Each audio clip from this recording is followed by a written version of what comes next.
Hai, Assalamualaikum warahmatullahi wabarakatuh. Perkenalkan, nama saya Robi Fadila Padma dan dari Fakultas Peternakan Universitas Pajajaran dengan NPM 20.01.1019.0255. Pada kesempatan kali ini saya ingin bercerita sedikit mengenai sebuah rumput. Dan sebelumnya, video ini saya buat untuk memenuhi sebuah tugas, yaitu tugas mata kuliah agrostologi. Mau tahu rumputnya apa? Tonton terus video ini sampai selesai. Nah, seperti yang sudah saya jelaskan di awal tadi, kita ini akan membahas mengenai sebuah rumput. Rumput apakah itu? Kalau misalnya kalian pengen tahu, kita mulai aja ya. Are you ready? Let's begin. Nah, rumput yang akan saya bahas kali ini yaitu rumput Rhodes atau nama latinnya itu Chloris gayana. Nah, ini adalah bentuk dari rumputnya ya. Lalu selanjutnya itu ada ciri morfologi dari rumput Rhodes ini. Yang pertama itu rumput Rhodes ini tumbuh dengan cara stolon membentuk hamparan dengan diameter stolon 4-5 mm.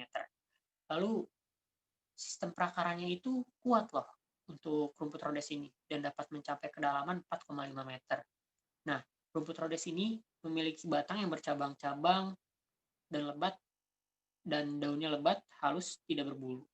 Nah, rumput Rhodes ini itu dapat tumbuh dengan tinggi 1-2 meter. Nah, daun dari rumput Rhodes ini daunnya linear dengan bilah licin atau licin terlipat. Dengan panjang 12-50 cm, lebar 10-20 mm, dan meruncing di bagian atasnya. Lalu, kepala benih ini memiliki bentuk tangan terbuka dan terdiri dari 2-10 tandan, satu sisi atau dua sisi dengan panjang 4-15 cm. Selanjutnya perbungaannya itu berwarna coklat kehijauan muda dan kadang-kadang itu kuning. Dan nanti itu berubah menjadi coklat tua ketika dia sudah dewasa. Nah, selanjutnya itu rumput Rhodes ini itu berasal dari Afrika Timur dan Selatan.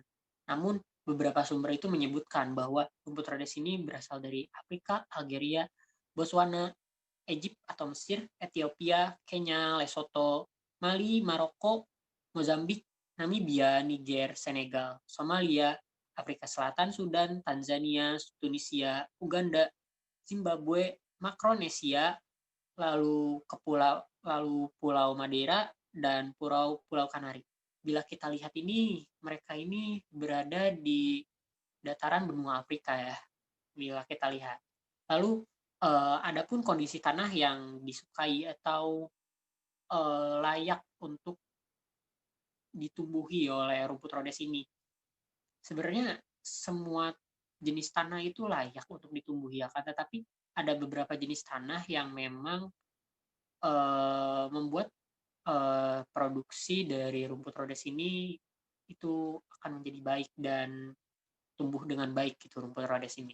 Nah, kondisi tanah yang disukai oleh rumput Rhodes ini yaitu menyukai tanah lempung berstruktur baik dan lempung yang berasal dari gunung berapi.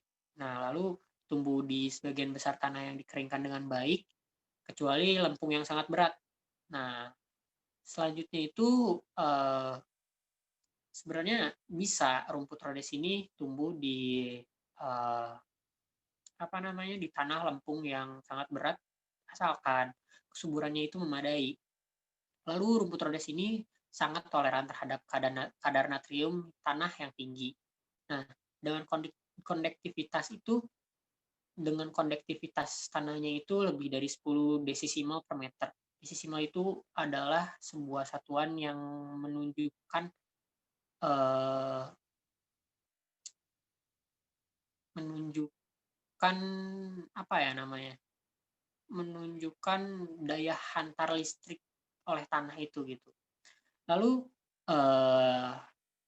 rumput Rhodes ini juga lebih toleran terhadap pH tanah yang tinggi daripada pH tanah yang rendah. Lalu dia itu tumbuh paling baik di tanah dengan pH antara sekitar 5,5 dan 7,5. Tetapi akan tumbuh bila pH-nya 4,5 jika kadar aluminium dan mangan di dalam tanahnya itu rendah.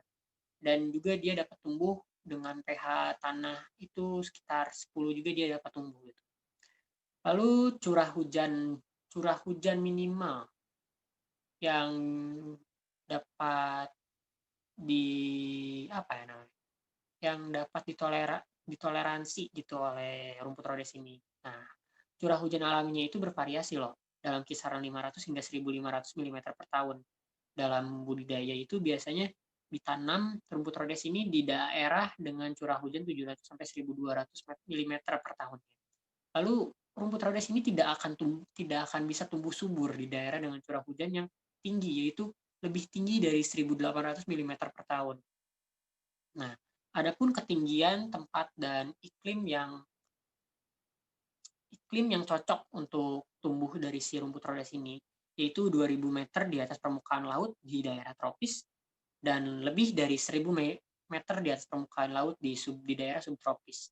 Nah, ini itu setara dengan kisaran suhu tahunan rata-rata dari sekitar 16,5 derajat Celcius hingga lebih dari 26 derajat Celcius. Dengan distribusi geografis dan thermal yang luas ini mungkin tercermin dalam laporan variabel dalam literatur untuk suhu pertumbuhan optimal, berkisar dari 20 hingga 37 derajat Celcius. Nah, rumput rhodes ini, bila kita lihat nih dari daerah asalnya, nah, rumput rhodes ini dapat tumbuh subur di daerah beriklim tropis karena di daerah benua Afrika itu kan bisa kita tahu ya bahwa di sana itu kebanyakan itu beriklim tropis dan rumput rhodes ini juga tetap dapat tumbuh di daerah subtropis. Nah, lalu selanjutnya produksi hijauan. Nah, umumnya itu berkisar antara 0 sampai 25 ton per hektar. Nah, tergantung varietas, kesuburan tanah, kondisi lingkungan, dan frekuensi pemotongan. Hasil panen di tahun kedua mungkin 2 kali lipat dari tahun pertama ditanam ya. Tapi ini juga tergantung pada pengelolaan dan kondisi lingkungan. Nah, mungkin cukup sekian saja dari saya. Semoga bermanfaat. Have a great day. Thank you.